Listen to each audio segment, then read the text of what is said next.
نبی صلی اللہ علیہ وسلم کے پاس ایک مرتبہ یہودی آیا، اس نے آ کر کہا حضرت صاحب میں آپ کا کلمہ پڑھ لوں گا، میں کلمہ پڑھنے کے لیے بالکل تیار ہوں، لیکن شرط میری یہ ہے میرے پاس ایک کھجور کی گٹھلی ہے، آپ اس کو لگائیں اور صبح یہ کھجور تیار ہو، اس پر پھل بھی لگا ہوا ہو اور میں اس کو اپنے ہاتھوں سے توڑ کر کھاؤں گا تو پھر میں آپ کو پیغمبر سچا مان لوں گا، میں کلمہ پڑھ کے مسلمان ہو جاؤں گا۔ نبی صلی اللہ علیہ وسلم نے اس کے ہاتھوں سے وہ کھجور کی گٹھلی لی، زمین پر اس کے سامنے ہی زمین پر لگا دی اور نبی صلی اللہ علیہ وسلم بھی آرام کرنے کے لیے چلے گئے، وہ یہودی بھی گھر چلا گیا۔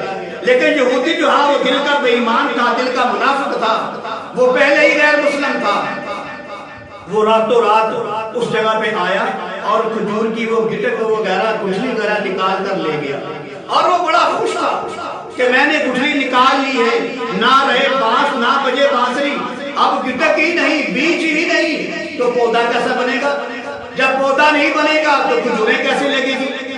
وہ بڑا خوش تھا، وہ گٹک نکال کر اپنے گھر لے گیا، وہ بڑا خوش تھا کہ صبح لوگ دیکھیں گے تماشا بنے گا، میں نبی کا مذاق اڑاؤں گا۔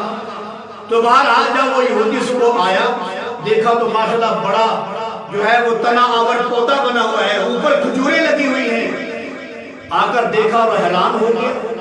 اب اللہ کے نبی نے فرمایا اب بتاؤ، وہ کہتا تھا میں کلمہ پڑھ لوں گا مسلمان ہو جاؤں گا، یہ دیکھ میرے اللہ نے یہ معاملہ کر دیا ہے۔ اس کو کیا پتا تھا کہ کھجور لگانے والا مصطفیٰ ہے، اس کو اگانے والا اس کا خدا ہے۔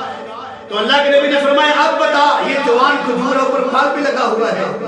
تو اس نے کہا حضرت صاحب اگر اجازت ہو تو پھل توڑ کے کھا لوں۔ اللہ کے نبی نے فرمایا کھا لو۔